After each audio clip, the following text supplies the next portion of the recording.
Day 15, Senegal against Colombia. Senegal were Africa's last team standing. They carried the hopes of a continent. For Senegal, a draw would be sufficient, as they were a team that very few African nations that possessed an African manager. They hadn't lost the game during the qualifiers, and have since been undefeated at this tournament. And so for them, a draw would be sufficient. As for Colombia, the victory was totally necessary. A draw depending on whether Poland defeated Japan or not. After the disappointment of the surprising loss to Japan, they produced a fantastic and exhilarating performance in the second half to defeat Poland, which was their biggest margin of victory ever at a World Cup. There were two changes to the side: Uribe and Sanchez returning after his suspension. Ospina, who had concerns whether he would figure in today's contest, was past fit to make his 89th appearance for his side. The two nations had contested a 2-2 draw 4 years ago to the contest. So despite zero goalmouth action, there was a pace to the contest. Senegal, the more determined, and as there was great movement, some misplaced passes very evident within Colombia's defence.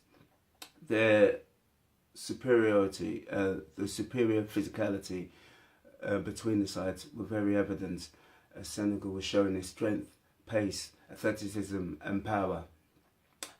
There seemed a breakthrough as with a penalty award for the West Africans when the referee deemed the challenge from Sanchez had been the Sanchez from the challenge made by Sanchez was deemed illegal against Mane.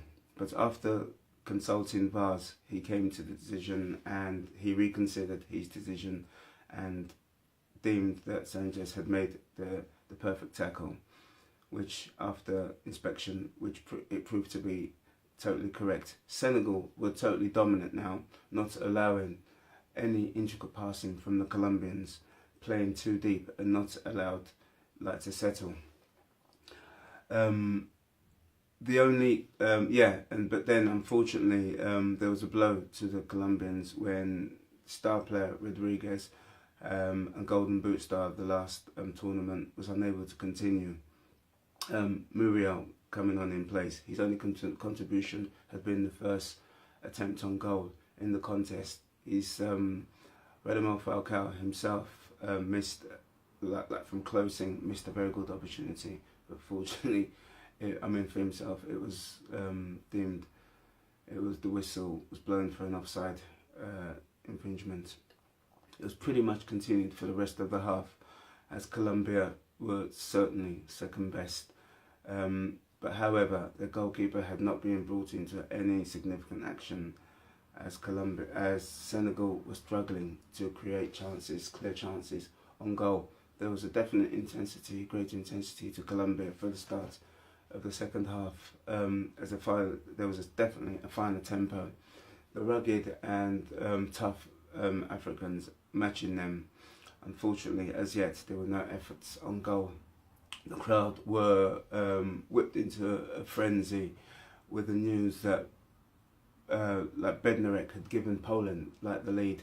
It was news that that would leave Colombia in one of the two top positions with Senegal ahead. There was a tremendous atmosphere to the occasion now, as unfortunately the stalemate continued. Both sides, as it stood, heading through, but it would change. As there was sure to be great tensions with the margins slim for error.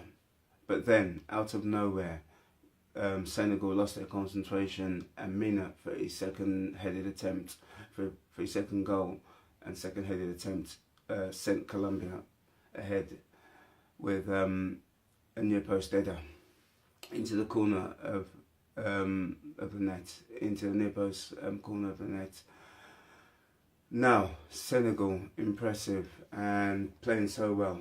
We're now in third place and in need of a goal. Japan, with fewer yellow cards, ahead on the fair play. Ospina then would be on hand to deny Ismail turning and shooting. It was his first save on goal.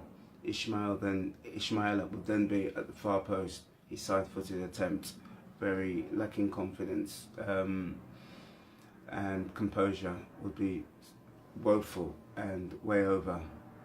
It was all Senegal as the game was now slipping from them. Colombia, Senegal unable to get the ball from Colombia and into any dangerous positions, as Colombia were on their way to heading the group as group winners. So Japan would lose 1-0, but they would qualify on the fair play rule. The last 15 minutes of that contest were certainly a non-event, as they played within their own half, and Poland didn't press them, as they just simply wanted the victory.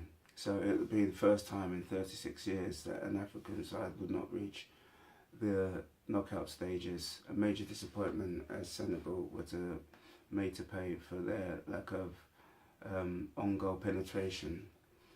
Colombia would proceed and face England, while Belgium would be opponents for the Japanese.